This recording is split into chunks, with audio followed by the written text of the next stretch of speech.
quoi tes deux mots? Je sais pas, j'ai pas encore réfléchi. C'est deux mots à vous dire. L'émission dans laquelle tout le monde peut dire quelque chose. Ouais, mais c'est pas obligé. C'est que si on veut. J'ai deux mots à vous dire. Bonjour à toutes et à tous, bienvenue dans J'ai deux mots à vous dire. À quoi ressemblent vos journées sous le soleil du confinement? Est-ce que vous prenez le temps d'observer l'installation du printemps? La galère est-elle moins pénible au soleil? Avec quelques camarades, nous avons repris le sport et nous courons ensemble 2 fois par semaine. Ce sport, c'est la radio. Ça nous fait du bien. Ici, ça peut contribuer humblement à vous faire voir la vie avec une nouvelle paire de lunettes. Eh bien, vous nous envoyez réjouis. Bienvenue. C'est le 6e épisode spécial confinement de J'ai deux mots à vous dire. Et bonsoir les amis. Hello. Bonsoir les amis. Parmi les amis du soir, il y a Stéphanie, Florian, Nico, Cyr et notre invité qui s'appelle Sandrine Musel. Bonsoir à vous. Bonsoir. Bonsoir à tout le monde. Sandrine est à Villefranche-sur-Saône, c'est dans l'est de la France. Oui. Oui, ça n'a pas changé depuis la dernière fois. Près de Lyon. C'est près de Lyon, voilà, c'est ça. Ouais. Stéphanie est toujours à Saint-Jean-de-Mont, en Vendée. Oui. Dans la forêt. Et la vie est belle. Pour le coup, le confinement est quand même sacrément plus agréable que chez nous. Ça va, c'est impertinent, mais oui, ça va bien. Cyr est à Vannes. C'est ça. Et puis Florian et Nico sont en région nantaise. Moi, je suis en Vendée, pas très loin de chez Stéphanie. Deux mots pour exprimer votre sensation du soir, votre sentiment en ce 9 avril. Qui commence? Sandrine? Avec plaisir. Je dirais que je me sens en situation d'apprentissage et en énergie. Apprentissage voilà. et énergie. Tu parviens à renouveler ton énergie là en ce moment. Oui. La situation de confinement, je trouve, est pleine d'enseignements. Donc, et pour aborder de nouveaux apprentissages, il faut de l'énergie. Voilà, tout simplement. C'est clair. Tu nous parleras justement des enseignements que tu tires de cette période. Cyr, 2 mots. Les 2 mots, c'est coup de gueule, parce qu'en ce moment, j'en vois sortir de dirigeant à dirigeant, de certains qui veulent secouer les autres, qui sont coincés dans la peur, etc. Donc je trouve qu'il y a beaucoup d'émotions et de coups de gueule qui sortent. Ils ont peur de quoi, par exemple? Ils ont peur de l'avenir. Ouais. Ils ont peur de l'avenir. Surtout ça. C'est difficile de montrer ses fragilités quand on est dirigeant. Et puis le deuxième mot, c'est le mot soleil, parce qu'avec vous, c'est cirque du soleil. Oh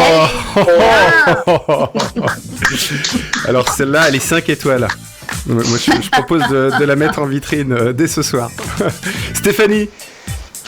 Écoute, moi je suis joyeuse et puis je me dis c'est la récré. Genre, le fait de vous retrouver là à l'émission, c'est ma récré. Voilà. Donc c'est top. C'est l'idée. Nico, 2 mots? J'avais aussi récré, voilà, donc on est vraiment sur la même longueur d'onde. Et puis il y a étonnement parce que je me suis étonné aujourd'hui dans mon jardin à entendre un avion dans le ciel. Voilà. Ils sont de retour? Mon Dieu, un avion. Voilà. J'ai l'impression que ça n'existait plus, puis j'étais en train de regarder comme ça. Est-ce que tu as des masques du coup? C'était le Lisbonne-Nantes là qui passait. Florian, 2 mots? Moi j'avais émotion. Aussi parce qu'on va en parler aujourd'hui, et j'avais agilité, parce que je trouve que l'exercice qu'on vient de faire est un exercice de grande agilité en fait. On est capable en 10 secondes de trouver une solution, et je trouve ça génial. C'est quand on est dans des situations comme ça qu'on trouve plein de solutions. Qu'est-ce qu'on vient de faire? Qu'est-ce qu'on vient de faire? Ouais. Pour que les internautes sachent. Ils ont besoin de savoir, ils veulent connaître la vérité. Ils sont curieux. En fait, on vient de trouver le moyen de s'échanger des informations qu'on ne pouvait pas s'échanger par Skype. Et en fait, on s'est rendu hyper agile, en fait. Voilà. Donc, voilà. Et ça parlera pas du tout, mais en tout cas, nous, on est fiers. Nous, on est fiers. Voilà.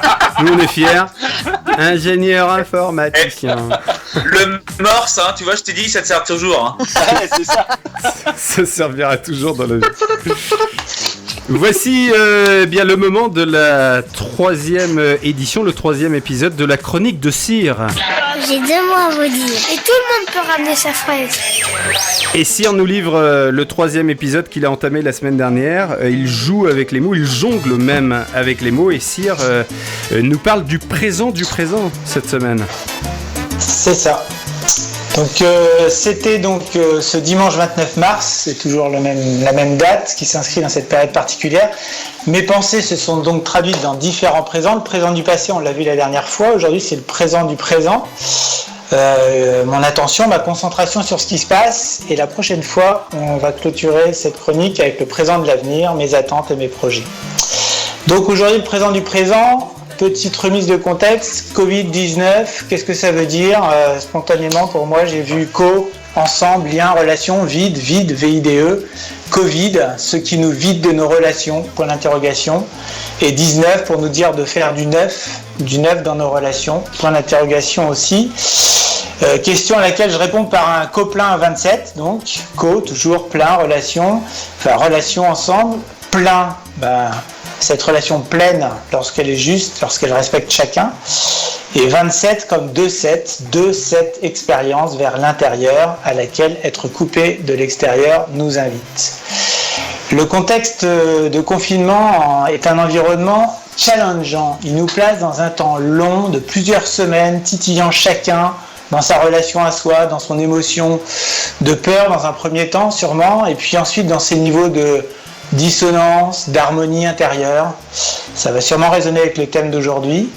Le contexte de confinement, c'est également un environnement qui nous challenge collectivement. Pour la première fois, merci Stéphanie de la prise de conscience, nous sommes tous contraints de faire l'expérience individuelle d'une pause longue, plusieurs semaines au même moment.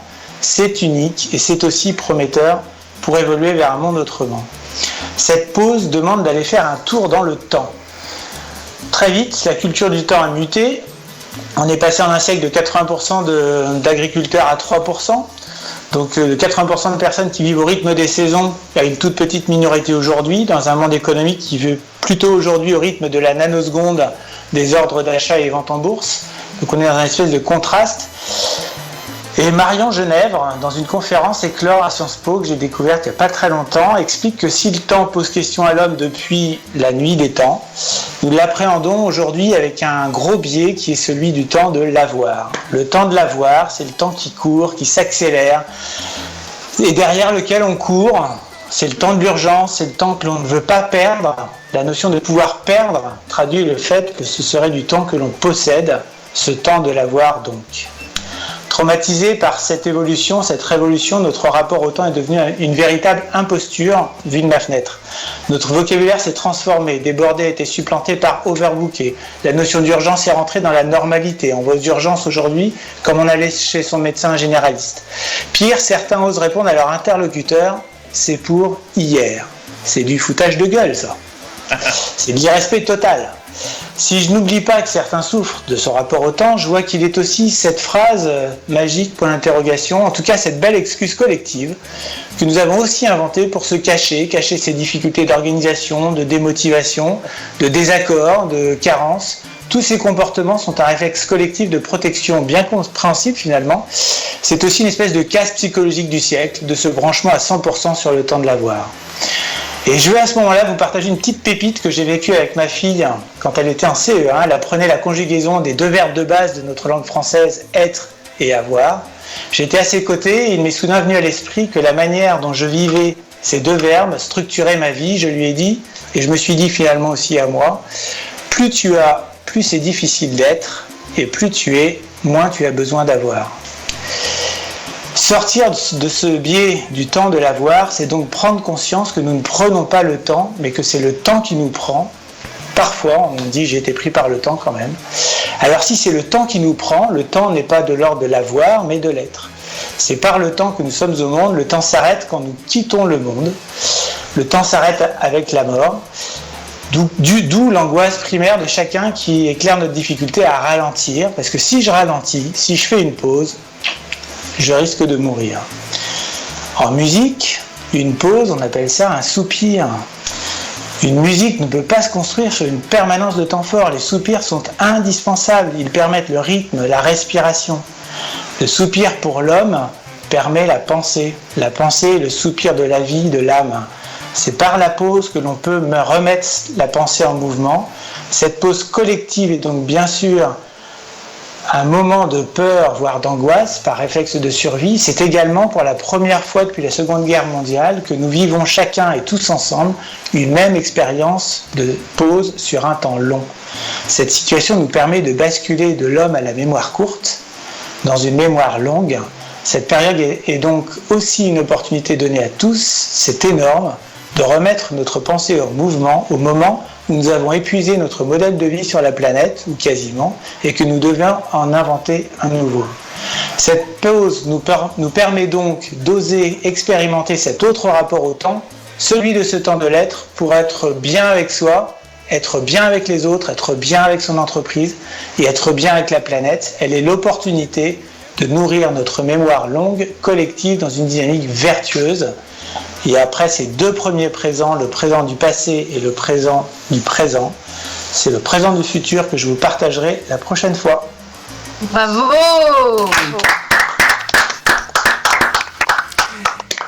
Il est fort, hein? Voilà. Il est fort. Moi, je l'avais déjà entendu dans ta bouche, Cyr, cette formule. Plus tu as, plus c'est difficile d'être.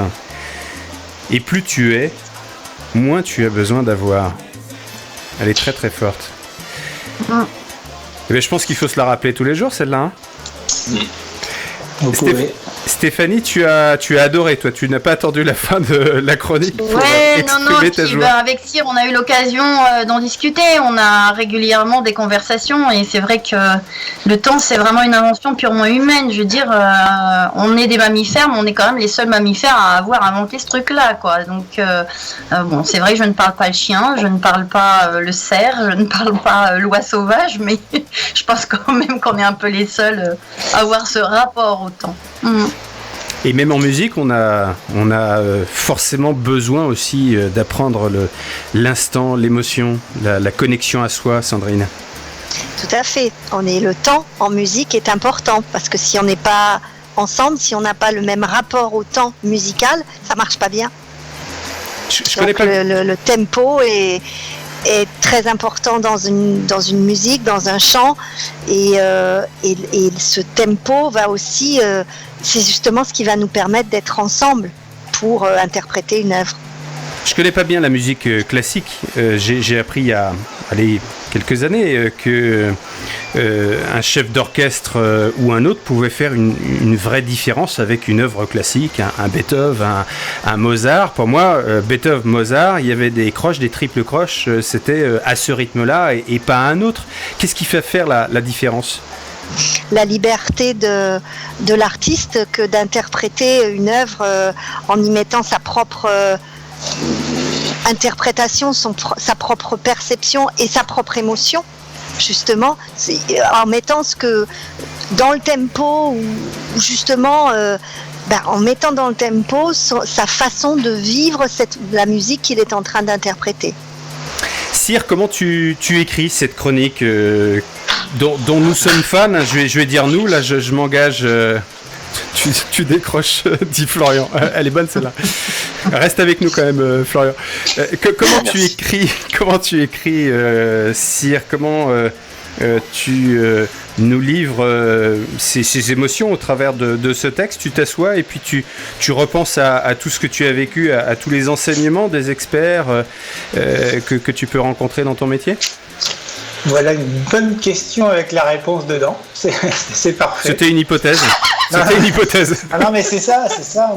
Moi, je suis Gilbert Jaffrelot m'a dit un jour que j'étais une éponge, donc je suis cette éponge-là dans mon environnement, et puis j'absorbe. Gilbert Jaffrelot, c'est une figure chez Germe. Il a co-créé Germe, le réseau de formation des managers de tout type d'entreprise dont nous parlons régulièrement dans cette émission.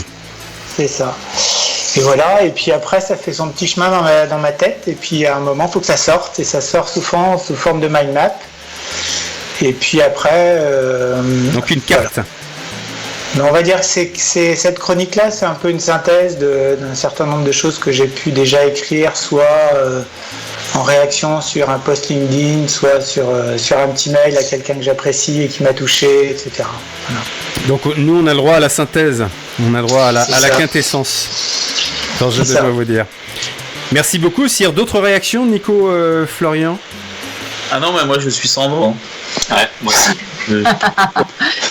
Alors, sans voix pour Nico, c'est que t'as tapé fort, parce que il a toujours quelque chose à dire, Nico. Il a cette capacité de rebond. Merci beaucoup. Bon, ce qui est sûr, pour finir, c'est que moi je dis souvent que, et ce sera mon dernier peut-être aujourd'hui, mais je dis souvent que ma cire, comme c'est mon prénom, ma circonstance, est d'être un créateur de circonstances. Et ce que je vous partage là, c'est juste un réceptacle de ce que j'ai pu capter et que je vous retraduis à ma façon. Brillamment. Merci beaucoup, Sire. Vivement le prochain épisode, ce sera lundi pour ceux qui nous suivent régulièrement, le présent du futur. J'annonce dès à présent que lundi, c'est Yannick Roudot, le prospectiviste, qui nous fait l'immense joie d'être avec nous. Il va peut-être pas nous annoncer que des bonnes nouvelles, mais en même temps, il a aussi beaucoup d'espoir de faire changer ce monde. On en reparle lundi. Aujourd'hui, on parle de musique dans quelques instants avec Sandrine Musel, et puis on parle du quotidien pour l'instant avec Stéphanie. J'ai deux mots à vous dire. Ça vous plaît comme émission? Alors, restez avec nous. Ben vous êtes bien avec nous, surtout que Stéphanie va nous livrer un billet d'humeur sur ce qu'elle vit actuellement du côté de Saint-Jean-de-Mont et de ses pins odorants. Stéphanie, qu'est-ce qui se passe chez toi? Bah écoute, c'est une petite tranche de vie en fait que je voulais partager. Alors elle n'est pas spécialement écrite, ça n'est pas un billet, c'est un petit peu plus spontané, mais c'est vrai que ici dans la forêt, on a des conditions un petit peu impertinentes et idylliques de confinement. Moi, on est là avec mon mari, lui il est thérapeute, on a chacun nos espaces, le terrain est assez grand, il est en prolongement de la forêt, et c'est vrai que j'avais pas du tout prévu en fait qu'on se retrouve comme ça en retour à la maison, je dirais, lorsque le corona a été annoncé.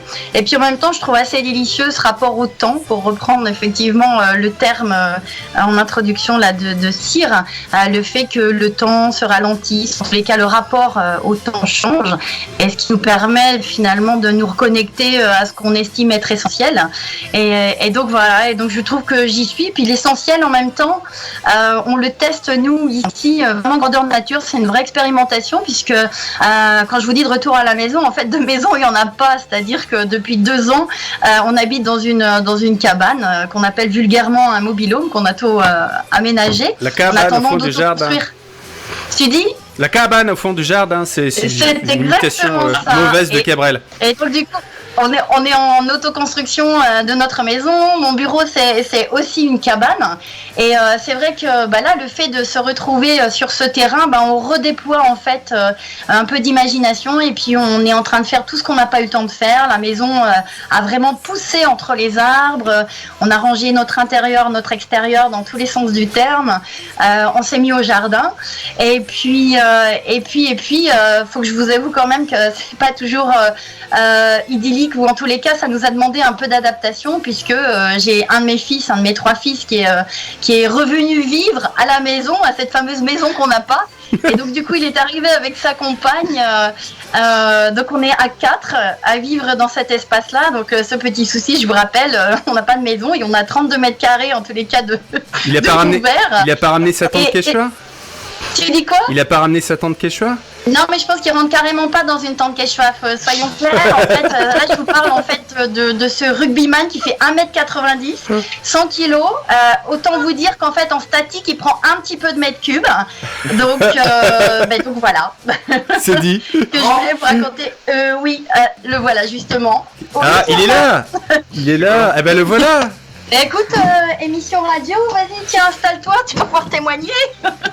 C'est Germain, hein? Bonjour à tous. Salut bonsoir Germain, tu as entendu, tu as entendu ce qu'a dit ta maman? Pas tout, non. Pas tout. Elle a dit que tu prenais de la place. C'est vrai ou pas? Elle a dit que tu prenais de la place dans le 37 mètres carrés là, c'est vrai ou pas? Ah oui, après la place que je prends, je m'en rends pas forcément compte, hein, mais disons que je fais teinter les verres au-dessus de l'évier régulièrement, quoi. Parce que tu chantes? Non, parce qu'ils sont à peu près à ce niveau-là quand on fait la vaisselle. Donc, Toi aussi, t'es chef d'orchestre, compliqué. en fait, t'es musicien. Sandrine va pouvoir te recruter éventuellement tout à l'heure. Avec plaisir. Si j'ai bien compris, tu reviens chez maman là parce que pas le choix. Pas le choix. Si, il y avait un choix quand même. J'étais pas dans des conditions horribles. J'étais à Nantes. J'avais quelque chose comme du coup plus grand, 65 mètres carrés ou quelque chose comme ça. Ah, c'est énorme. Mais là, le gros avantage d'ici, c'est que tu il y peux dormir a dehors. une grande partie de terrain et moi j'avais juste un balcon à Nantes et du coup là, ça permet quand même de se dégourdir les jambes sans faire enfreindre les règles du confinement, quoi. Donc c'est une bonne chose. Puis il y a du travail à faire aussi, comme elle l'a dit. La maison est en construction. Donc, Ah bah là pour le coup, faut accélérer la construction de la maison là. ben ouais, Là, il y a pas le choix. Alors comment Ce qu'elle n'a pas dit en fait, c'est qu'elle t'a fait revenir en tant que main d'œuvre. Ouais. Ouais. Ah, ce qu'elle avait pas bien prévu, c'est que même si elle me rémunère pas, je mange beaucoup. Donc finalement, Elle aurait dû te faire un contrat de travail, ça aurait été plus efficace. ouais, je pense que ça aurait été plus Alors, onéreux pour elle. Mais bon, comment un on appelle ça le rugbyman karma par chez nous. Hein. comment Ça va en faire des drives. Hein. Ah oui, bah là, surtout avec la taille du frigo prévu pour 2, donc forcément. C'est un tableau top de camping. Germain, comment un rugbyman de haut niveau comme toi vit ce confinement? Parce que même s'il y a un peu de nature autour de toi, tu peux pas faire tout ce que tu veux pour te maintenir en forme. Ouais, bah évidemment, déjà, nous on a entraînement matin et soir de manière assez régulière. Donc, niveau matériel, forcément, on a une salle de musculation, on a des ballons, des copains aussi qui permettent de jouer au rugby, c'est plus facile que tout seul. Parce que tu fais pas Donc, de ouais, rugby par forcément, Skype, toi. Comment? Tu fais pas de rugby par Skype. Bah du coup on a transformé le rugby en apéritif et c'est pas mieux pour la préparation, quoi. En fait, les mecs, ils prennent 3 ans d'avance de 3ème mi-temps et après ils vont être mais d'une performance incroyable. Ouais, on sera en avance sur tout le monde. Il fait des. Ouais, Vas-y, non, Nico, sors là ta blague. J'ai dit maintenant il fait les portées de maman et papa tous les jours. C'est pas mal. Hein. Et puis, Papa, mais Non mais sa copine au moins, parce que je l'ai déjà vu faire, c'est assez impressionnant quand même. comment tu regardes cette période, toi, avec tes yeux de sportif de haut niveau? Est-ce que tu penses qu'il devrait y avoir une adaptation du confinement pour vous, ou finalement c'est pas plus mal que vous soyez logé à la même enseigne? alors je sais pas, moi j'ai entendu des cyclistes gueuler un peu parce qu'ils avaient pas le droit de faire du vélo. Là c'est peut-être une autre histoire. Peut-être que ça pourrait être modifié étant donné qu'ils pratiqueraient leur sport tout seuls. Nous le souci c'est que au tout début du confinement il a été envisagé qu'on fasse des entraînements à effectif réduit, 10 par 10. Mais nous le souci c'est que quand on fait un entraînement on est 40 quoi minimum pour ces entraîneurs. Donc directement ça brasse trop pour que ce soit possible, je pense. En tout cas si on conserve le principe du confinement, c'est impossible quoi. Ça reviendrait à ouvrir une usine si vous voulez. Donc Bah oui, j'ai loupé. J'ai peut-être loupé un épisode, mais j'ai pas entendu les rugbyman se plaindre alors que les footballeurs commencent à paniquer. Enfin, je pense des footballeurs. Je pense aux footballeurs de Ligue 1. Quel regard tu portes sur leur pignouserie? J'ai pas du tout entendu de pignoserie, donc je saurais pas te dire, mais oui. Ils se plaignent certains de voir leur salaire baisser, notamment. Le salaire. Le provoque pas, il est bien élevé ce petit garçon. On va pas aller trop loin. Tu restes avec nous, Germain, t'es le bienvenu. Ouais, si vous voulez. Est-ce que tu chantes?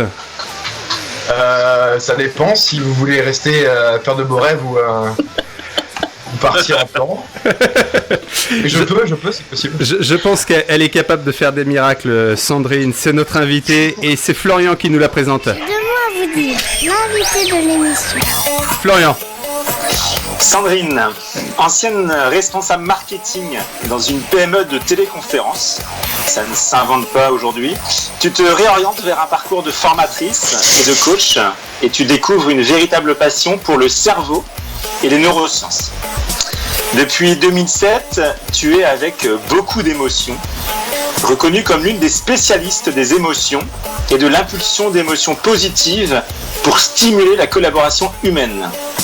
En parallèle et en même temps, Tu es aussi une artiste de la culture des émotions positives et une artiste, chanteuse, soliste depuis 30 ans de gospel, soul et blues dans plusieurs formations musicales avec un grand nombre de concerts sur des scènes divers et en festival, un peu moins à la mode en ce moment.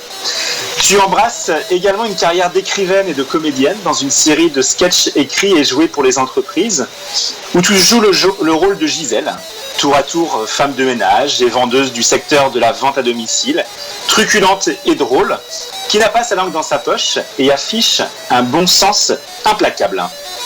On vient de parler de rugby, c'est marrant. Ouais. Sandrine dans l'intimité, Gisèle sur les planches. Tu es aussi la consultante énervante. Pourquoi la consultante énervante, Sandrine? Un jingle d'abord. J'ai 2 mots à vous dire. L'invité de Bravo, Florian. Jingle d'abord. On va le pousser. Bienvenue Sandrine.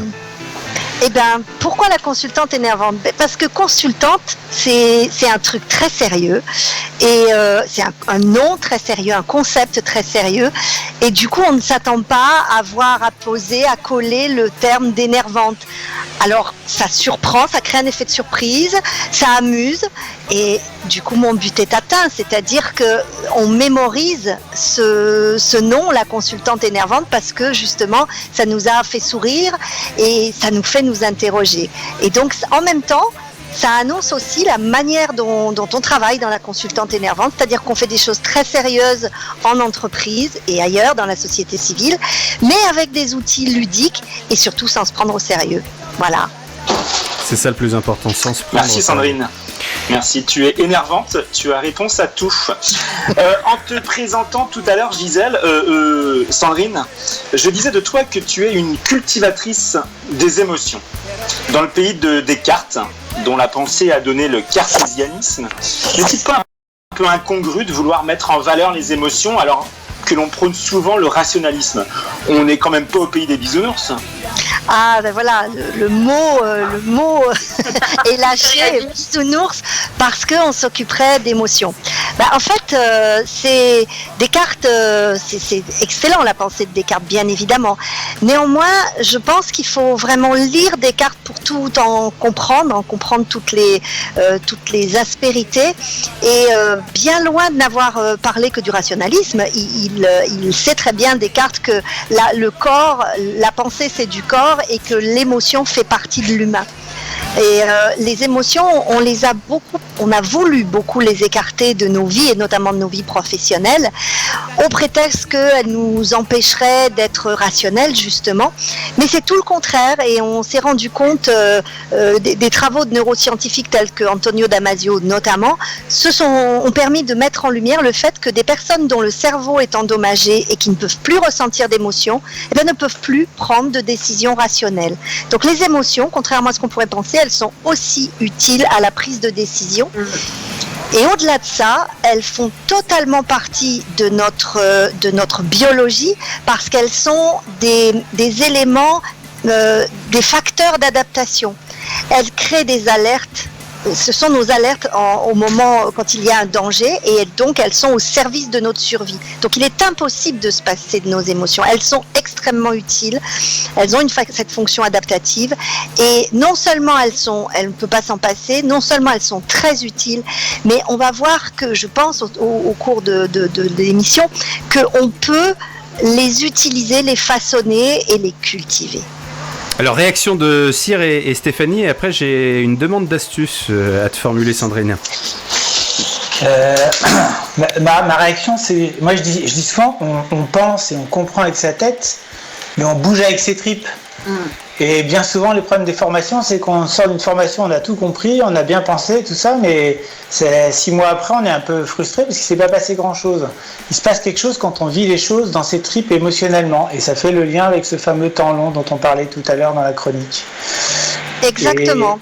Et je ne sais pas si c'est vrai, mais et peut-être c'est un raccourci un peu rapide, mais j'ai entendu parler d'une maladie qui s'appelle l'alexithymie. Et si j'ai bien compris, les gens qui souffrent d'alexithymie sont des personnes qui ne ressentent pas d'émotion. Et une des résultantes de ça, c'est que c'est des gens qui ne sont pas capables de prendre des décisions. Exactement, oui. Mais c'est vrai que l'émotion, elle est extrêmement utile à l'apprentissage. On mémorise en faisant des choses et aussi avec l'émotion que nous procure le fait de faire ces choses-là. D'ailleurs, juste un exemple, je fais le pari que nous tous ici, et probablement les auditeurs, il y a 2 types de profs qui nous ont marqués dans notre enfance. C'est ceux qu'on a adorés et ceux qu'on a détestés. Voilà. Eh bien, on se souvient d'eux justement parce qu'ils ont créé des émotions. En général, on a beaucoup mieux bossé, beaucoup mieux mémorisé avec les profs qu'on aimait bien. Et des profs qu'on a détestés, on ne se souvient que du prof lui-même et pas tellement de ce qu'il enseignait. Bah oui, notamment le prof d'histoire, le fameux prof d'histoire qui nous raconte des bouts d'histoire plutôt que de nous faire l'assemblage événementiel de cette période qu'il faut ingurgiter et savoir recracher pour respecter les programmes. Bien sûr. Et c'est pour ça qu'au cours d'une formation, comme vous en donniez l'exemple, si on veut avoir l'espoir de marquer les esprits avec notre transmission de savoir, il vaut mieux faire sourire les gens, les faire rire. On peut aussi leur faire peur, mais enfin c'est quand même mieux de les faire rire et de créer chez eux des moments d'émotion qui vont les aider à ancrer et à mémoriser les savoirs. Alors, question Stéphanie dans une seconde, mais d'abord, Florian, t'as été traumatisé par un prof ? Non, je disais juste en réaction à ce que dit Sandrine, que moi je me souviens beaucoup des profs qui m'ont détesté en fait. Et d'ailleurs, on va l'accueillir. Aussi. On va accueillir tout de suite monsieur Martin, que tu es en classe de 4e. Ben oui, forcément. Mais il est là. Il est là. Stéphanie, question. Question, commentaire, Stéphanie.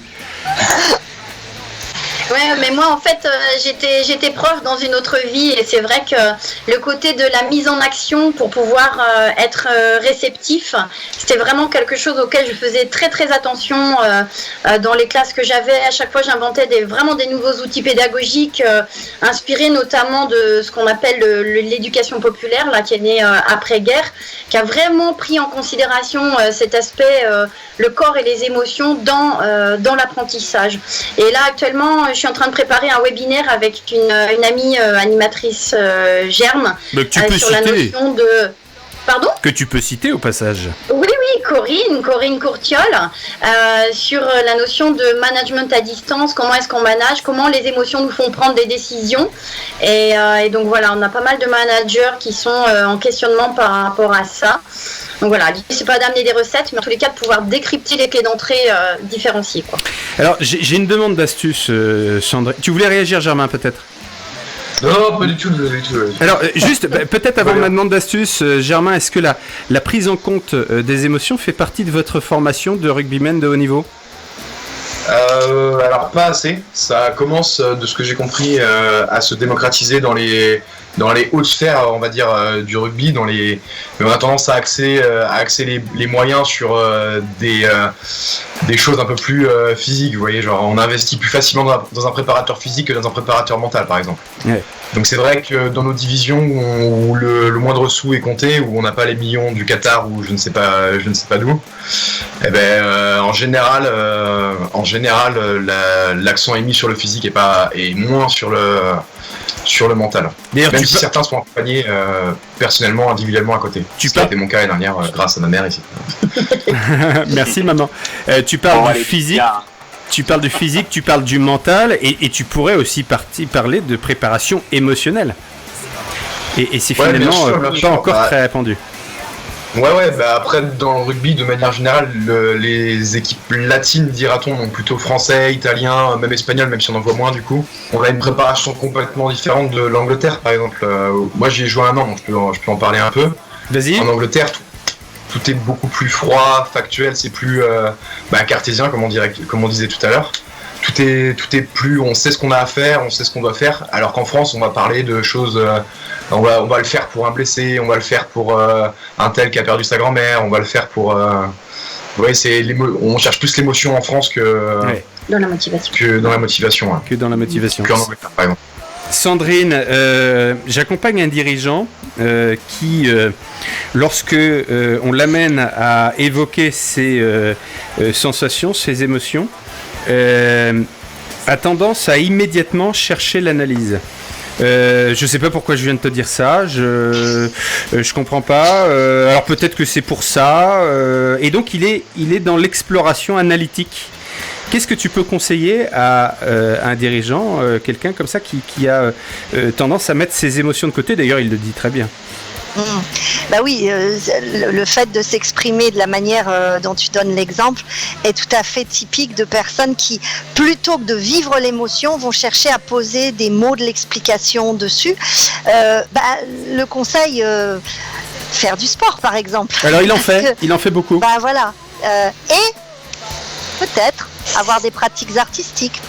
Ouais. Par exemple, faire du théâtre ou chanter, parce que là, le théâtre, par exemple, nous oblige à aller chercher notre émotion pour interpréter un personnage, rentrer dans la peau du personnage. Ça permet de vivre nos émotions tout en se planquant, mais quand même de les vivre, parce qu'il faut quand même les présenter, les mettre en scène pour les montrer au public.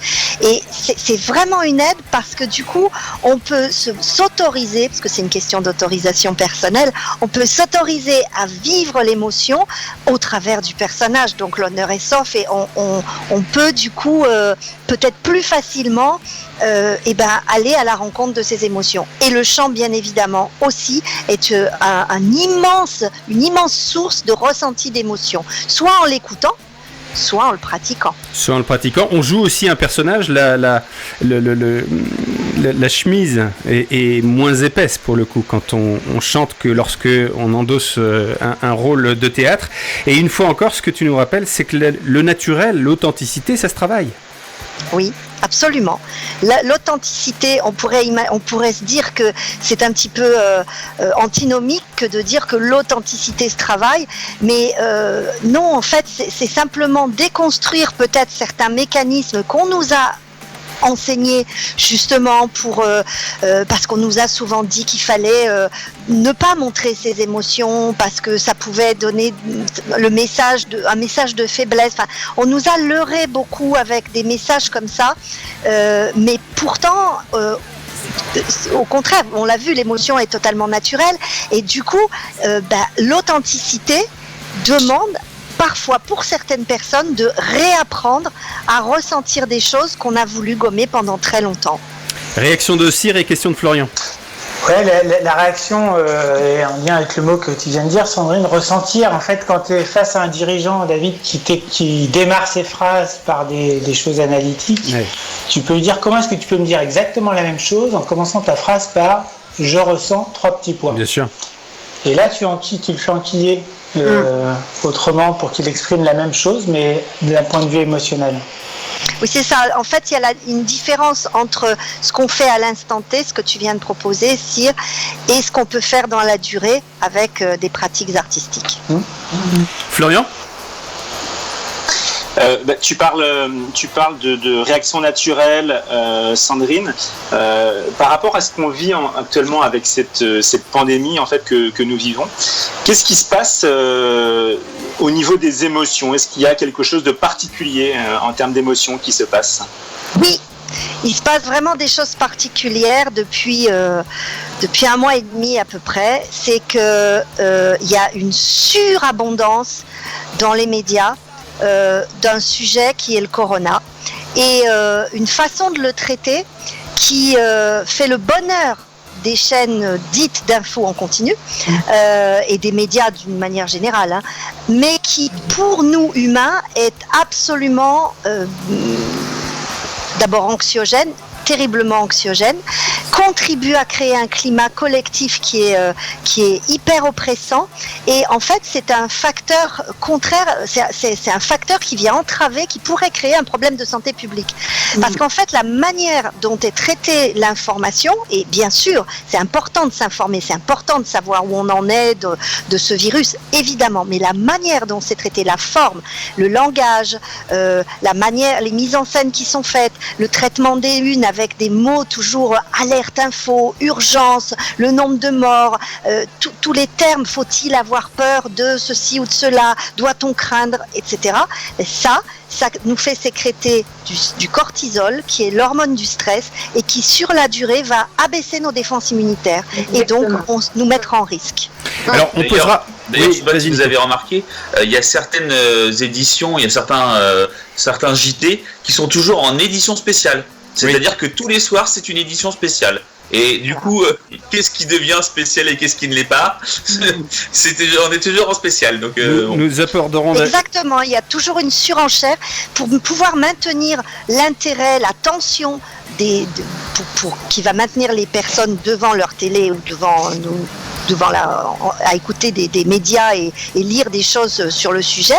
Il faut toujours une surenchère de mots et d'émotions négatif pour le coup, et du coup c'est vrai que ça crée vraiment quelque chose dans lequel on se sent prisonnier, et si jamais vous avez pu y échapper, il y a les réseaux sociaux qui sont là pour en mettre une couche et être des amplificateurs de cette décharge émotionnelle permanente, et je pense qu'il est vraiment important de ne pas rester planté toute la journée devant ces chaînes-là qui ne sont pour moi pas des chaînes d'infos en continu, mais des chaînes de tension en continu.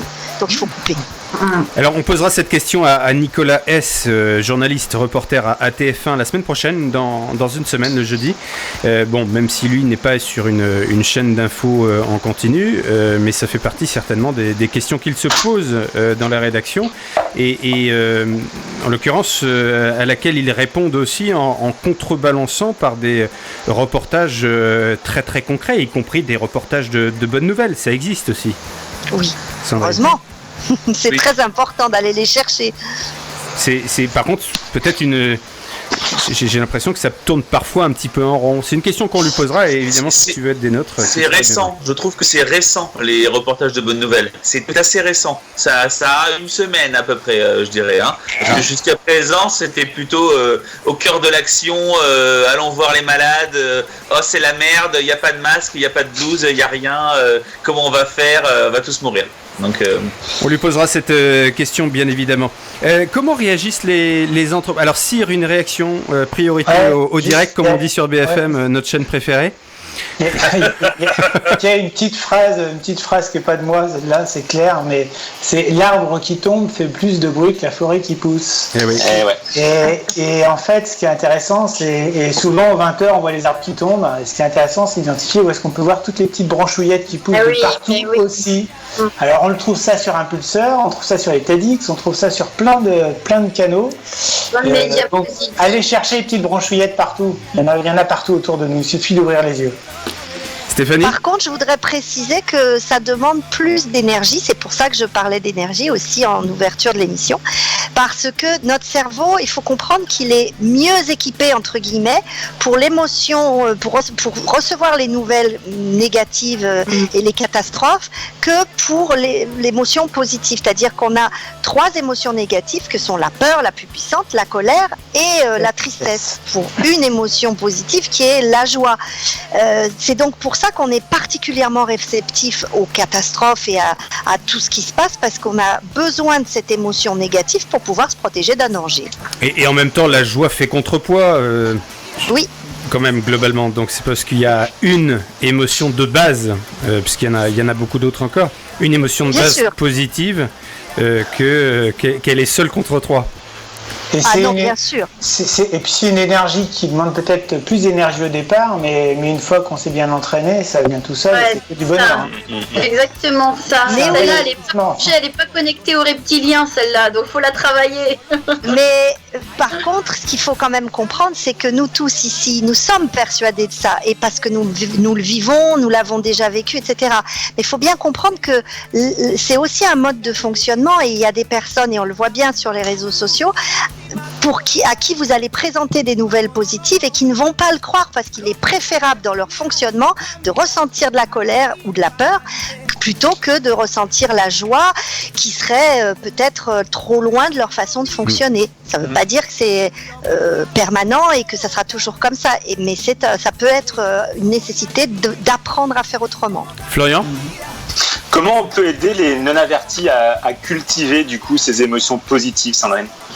Alors, la première des choses, comme pour n'importe quel apprentissage, c'est d'avoir envie de le faire, avoir envie de changer. S'il n'y a pas cette envie, ça va être beaucoup plus difficile. Mais s'il y a l'envie, alors à ce moment-là, déjà on peut observer notre langage. C'est tout bête ce que je vais vous dire, mais c'est très concret. Observons notre langage. Et nous avons souvent tendance à dire ce qu'on ne veut pas, ce qu'on n'aime pas, ce qu'il ne faudrait pas, ce que l'on trouve moche. Et on fonctionne plutôt par tentative d'éviter quelque chose plutôt que d'aller vers ce qu'on veut. Et on tourne en boucle avec ça. Et on tourne en boucle avec ça. Alors qu'il suffirait un truc tout simple. Pensez à votre GPS. Quand vous mettez votre GPS le matin, vous ne lui dites pas « je ne veux pas aller à Strasbourg, je ne veux pas aller à Nantes, je ne veux pas aller à Brest ».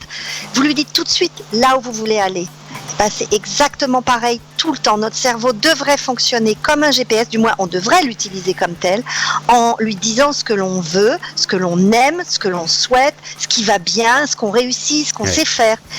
Et ça, c'est peut-être un détail pour vous, mais pour moi ça veut dire beaucoup. Ça pourrait changer beaucoup de choses dans notre vie parce que c'est un véritable outil de changement. C'est génial. Une première piste. On a les mêmes vannes, c'est génial. et en l'occurrence, puisqu'on a les mêmes vannes, eh bien... Ben voilà.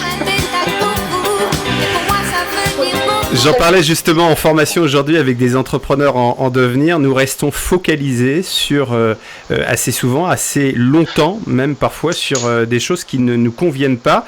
Là encore, c'est les mêmes mécanismes, c'est les mécanismes de vigilance dont tu parlais tout à l'heure qui attirent la peur notamment. Oui, c'est des mécanismes de protection, d'autoprotection, et c'est une façon d'essayer de se protéger que de ruminer, de tourner en boucle, mais c'est un leurre, hein, ça trompe notre cerveau parce qu'en réalité, c'est justement l'inverse de ce qu'il faudrait faire. C'est tout à fait logique de pouvoir analyser un truc qui s'est mal passé et de vivre l'émotion négative que ça nous a créée, et ça, bien sûr. Mais il faut pouvoir en sortir, c'est le phénomène de résilience dont nous parle Boris Cyrulnik notamment, et c'est-à-dire d'arriver à récupérer une fois l'émotion négative vécue, il faut arriver à passer à autre chose et à construire plutôt que de tourner en boucle sur quelque chose qui n'est plus. Salut Germain, tu retournes à l'entraînement si j'ai bien compris. Ouais, on va pas décaler tout le programme de la soirée, sinon on va encore dormir tard et c'est plus de mon âge. Exactement, bon entraînement, bonne reprise dès que possible, et puis on viendra t'applaudir. Alors, Cyr, une réaction dans une seconde. J'aime bien rappeler aux personnes que je rencontre en formation la question... En quoi ça m'est utile finalement? En quoi cette action-là, cette parole-là m'est utile? Et on revient aux soins de la parole dont tu parlais tout à l'heure. De la parole, qui dit parole, dit verbe, bien sûr, et dit forcément émotion, puisque le langage non verbal va être particulièrement impactant dans les premiers instants de la création de la relation. Absolument. Est-ce que vous savez d'ailleurs en combien de temps on décide de quel type d'échange, en combien de temps on se fait une impression sur quelqu'un finalement? Il y a un livre qui s'appelle Tout se joue en 2 minutes, qui permet d'analyser du coup les personnes et comment est-ce qu'elles qui est très très intéressant d'ailleurs, que j'avais bouquiné. Alors je sais pas si c'est en 2 minutes, mais moi généralement l'impression se fait très très rapidement, en l'espace de 15-20 secondes, je sais si ça va coller ou si ça va être compliqué. En vérité, notre cerveau s'est déjà fait une opinion, notre cerveau inconscient bien évidemment, en 300 millisecondes. Donc ça va extrêmement vite, c'est moins d'une seconde. Donc évidemment que c'est d'abord un jeu émotionnel entre des personnes, hein. C'est absolument pas l'intellect qui est aux manettes à ce moment-là, c'est vraiment l'émotion. Et pour revenir sur la question que me posait Florian tout à l'heure, qu'est-ce qu'il y a de particulier en ce moment? Et donc c'est l'émotion négative qui tourne en boucle, et pourtant c'est justement très important qu'en ce moment, d'une manière générale mais en particulier en ce moment, c'est super important de cultiver de l'émotion positive, parce que c'est vraiment une question de santé. L'émotion positive, ça fait du bien, c'est pas un truc de bisounours, c'est vraiment démontré, et tous les travaux de la psychologie positive vont dans ce sens-là. C'est ce qui nous maintient en santé. Oui. Les gens optimistes qui expriment leurs émotions positives vivent mieux, en meilleure santé et plus longtemps. Et en même temps, Nico, avant que Cyr et Stéphanie réagissent, j'ai envie de te rappeler, au travers de ta formule, et ça rend service à tous ceux qui nous écoutent. L'accord Toltec, pas de supposition, c'est-à-dire faire l'effort, et ça demande parfois beaucoup d'efforts, de sortir la personne d'une case dans laquelle nous l'avons peut-être malencontreusement trop vite rangée, pour imaginer bien d'autres possibilités. J'en veux pour preuve les nombreuses relations qui commencent mal et puis qui se poursuivent très très bien. Il y en a même qui se marient, il y en a qui deviennent des fournisseurs des clients, il y en a qui deviennent les meilleurs amis du monde, alors qu'au départ c'était très mal engagé. Tout à fait. C'est pas parce qu'on met 300 millisecondes à se faire une opinion que cette opinion est forcément vraie. Voilà, message à tous ceux qui ont la conviction, je sais que c'est pas ton cas Nico en l'occurrence, tous ceux qui ont d'accord Toltec, à tous ceux qui ont la conviction que, moi je vais vous dire, c'est pas compliqué, les 15 premières secondes me suffisent, je sais à qui j'ai affaire. C'est pas vrai dans la vraie vie. Si, réaction. Ouais, il y a deux choses que j'ai envie de partager par rapport à cette question de Florian tout à l'heure sur le contexte actuel. On est beaucoup à travailler à distance comme on le fait là avec la web radio et en fait moi un de mes constats c'est que le ton de la voix augmente est plus important pour moi en ce moment qu'à d'autres moments, et des voix qui comme Caroline von Lubikow que tu connais David, entendre des voix qui ont des tons qui font du bien émotionnellement, c'est particulièrement précieux en ce moment quand on est à distance. Et pour faire du lien avec le GPS et pour rester dans la voiture, un petit truc et astuce, faites-vous votre petite playlist de chansons positives, et quand vous êtes tout seul dans votre bagnole, personne vous regarde, personne vous juge, faites-vous du bien et chantez du positif. Et faites vos pitch intro, tu te rappelles Cyr, les pitch intro, c'est-à-dire jouer à l'animateur radio sur l'intro d'une chanson. Ça fait vite se rappeler qu'on a un petit grain de folie qui est génial et qui contacte beaucoup plus rapidement peut-être la joie. Exactement. Qu'est-ce qu'il y a dans ta playlist juste de ce que Cyr est en train de dire, parce que moi je suis confiné et mon entreprise du coup tous les jours nous envoie un SMS qui s'appelle Good Morning, le nom de l'entreprise, et où ils nous mettent un lien vers une musique pour du coup démarrer dans des bonnes conditions. Voilà. C'est génial. Super. C'est quoi la chanson qui te donne la pêche, Cyr, le matin? Tiens, on va faire une petite tournée là, les chansons qui vous donnent la pêche. Alors là, franchement, moi ça dépend de l'humeur. Hein. Ouais, donc, je peux pas te répondre comme ça. Alors, si tu rentres dans ta bagnole. C'est plutôt en français parce que ça me permet de chanter vraiment. Ouais. En anglais, c'est plus dur. Allez, la playlist de Cyr et de Stéphanie pendant ce temps-là. Qu'est-ce qui te donne la pêche, Stéphanie? Moi c'est Ordinary Love de U2. J'avoue que quand j'écoute ça à fond, c'est quasiment 150% réussi à chaque fois. Mais je suis aussi un peu comme Cyr en fonction des moments, de ce que j'ai envie d'écouter. Mais celle-ci, elle est assez récurrente quand même. Elle est assez récurrente. Florian Florian, une chanson qui te donne la pêche. Allô. Oui, Florian. Là, j'ai pas de titre qui vient, je suis en train de regarder.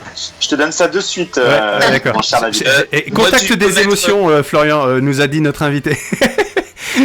Nico? Comment? Contacte tes émotions, laisse agir l'émotion. Là, c'est quoi là? Tu rentres dans ta bagnole, tu mets quoi? Ben justement, c'est sur mon téléphone. Ah d'accord, tu l'as déjà. Nico?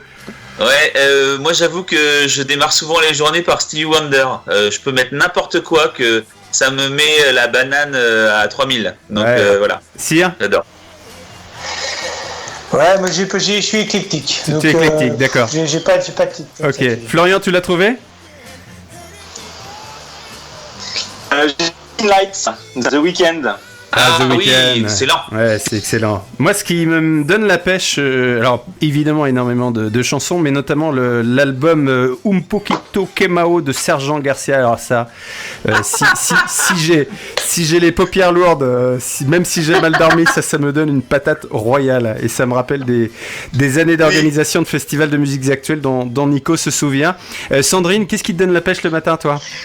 Ah, ça peut être, c'est très différent selon les jours, mais ça peut tout à fait être Bruno Mars, certains titres. Ou bien sûr Stevie Wonder aussi, alors là à 200%, mais aussi certains titres de gospel peut-être moins connus du grand public qui vraiment moi me parlent parce que c'est ma culture de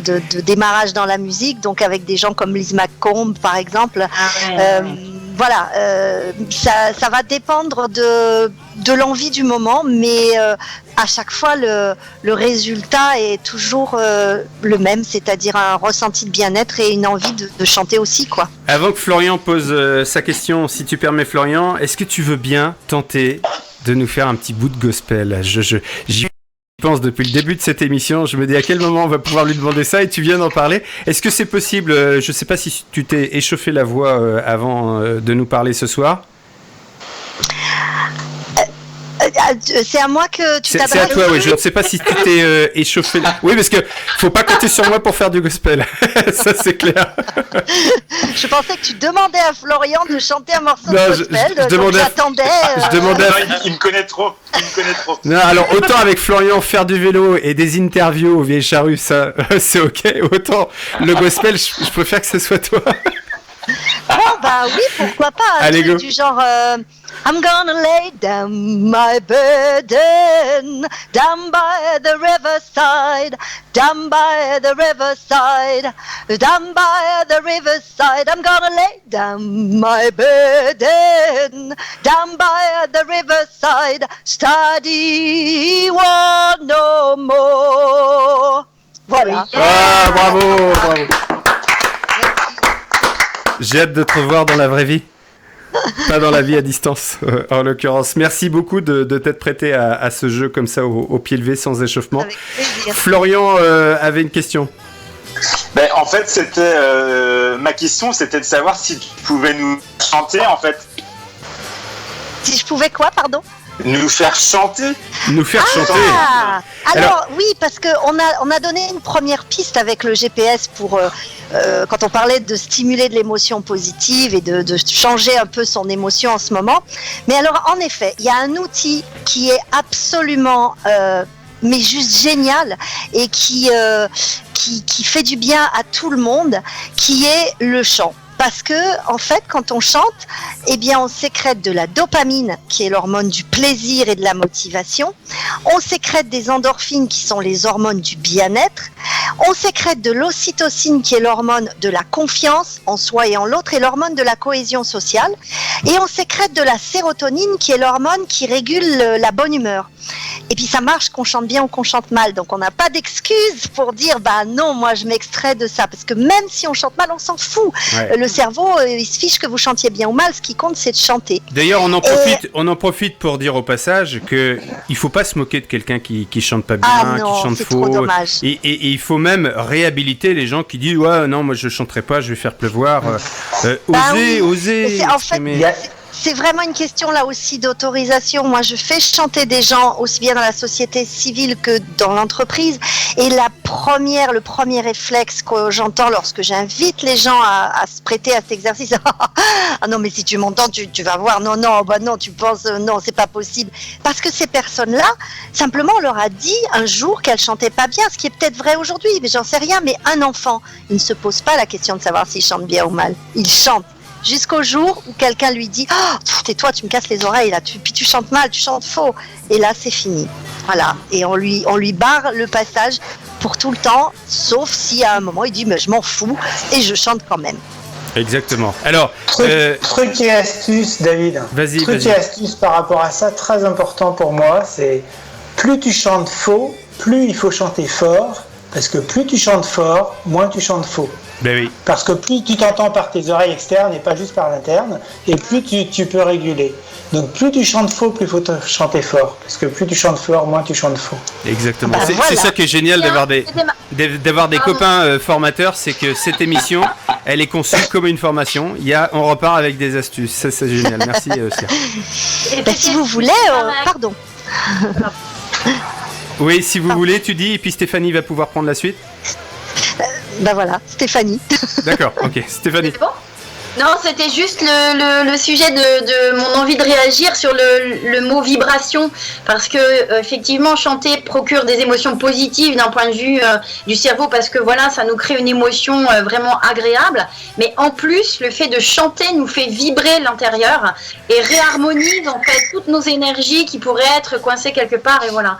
Et tout à l'heure, je voulais justement intervenir là-dessus, sur cette idée que même à distance, mon mari là qui est thérapeute entretient en fait ce côté vibratoire, le fait de maintenir en fait notre niveau de vibration de manière très positive pour pouvoir être complètement je dirais presque imperméable à toutes ces nouvelles qui peuvent filer dans tous les sens, quoi. Exactement, ça crée une couche imperméable. C'est son impair à lui. En tous les cas, une belle bulle. Une belle bulle, et ça c'est joli. Tu nous fais chanter si tu veux bien, peut-être. Avec plaisir. Peut-être Sandrine, avec plaisir. c'est très aimable à toi. Peut-être en nous donnant 2 petits trucs pour s'échauffer la voix avant d'y aller. Alors oui, je vais vous inviter à... Vous savez, les chanteurs et les gens de théâtre sont spécialistes pour faire des exercices qui nous rendent ridicules. Ouais. Donc tant pis pour le ridicule. Mais nous, on n'a pas peur. Du coup, après, on n'a plus d'hésitation à chanter quand on a fait un truc du genre « Ah !» comme ça, que je vais vous inviter à faire. Ah, après, tous les joueurs de rugby font bien le haka. Voilà. Voilà, ça c'est un premier exercice. Ouais. Ensuite, eh bien, quand on était petit, on faisait le bruit de la voiture. Eh bien, on va faire pareil. Et on va faire... J'adore celui-là.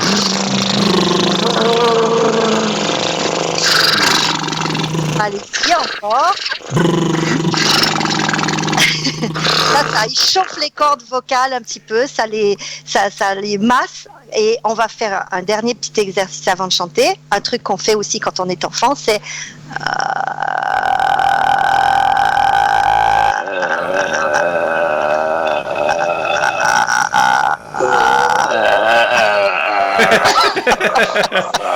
J'adore. J'adore. Sans forcer, juste en douceur, juste en laissant le son sortir du fond de la gorge.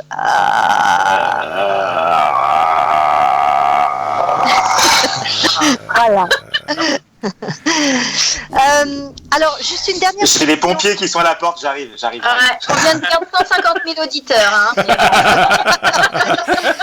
Et on s'en fout, on fait pas ça pour l'audience, on fait ça d'abord pour se faire plaisir. Une petite précision avant d'aborder le chant, c'est que tout ce dont on vient de parler en termes de sécrétion hormonale quand on chante, je vous ai parlé de dopamine qui est l'hormone du plaisir et de la motivation, endorphine le bien-être, l'ocytocine pour la confiance, etc. Ce sont quand même des choses dont on a besoin au travail. Donc à la fois on vous dit laissez vos émotions à la porte de l'entreprise, mais en même temps on vous demande d'être motivé. Or la motivation, c'est le continuum de l'émotion. Ben oui. C'est vraiment l'émotion qui nous met en mouvement vers un objectif. Voilà. Donc le chant aide à ça. On en Alors a plein. je vais vous inviter à... Juste pardon, on en a plein des copains, des copines qui interviennent en entreprise et qui travaillent notamment sur l'émotion. On a un de tes confrères qui s'appelle Tanguy Lunven, qui est un mec extraordinaire. On a sur un registre qui n'a rien à voir, qui est dans le champ des arts martiaux, Dominique Loridon, qu'on salue au passage. Je dis on parce que Stéphanie Cyr et moi faisons partie du réseau Germe, et donc ces intervenants-là vont justement permettre aux entreprises de sortir de l'injonction paradoxale de fais du vélo mais je te retiens la selle. Voilà, et tu viens de rappeler que bien sûr la motivation ça s'entretient avec bien d'autres techniques que seulement cérébrales. Tout à fait. À toi de jouer. Alors, si vous êtes prêts, je crois que vous devez avoir un texte sous les yeux que je vais prendre moi-même de mon côté aussi. Je vous donne la mélodie une première fois, puis après on va s'accrocher aux branches, puis on va y aller. Ça nous fait It's alright, it's okay, don't you let your trouble get in your way, just believe and have faith, know that joy is with you every day. Voilà.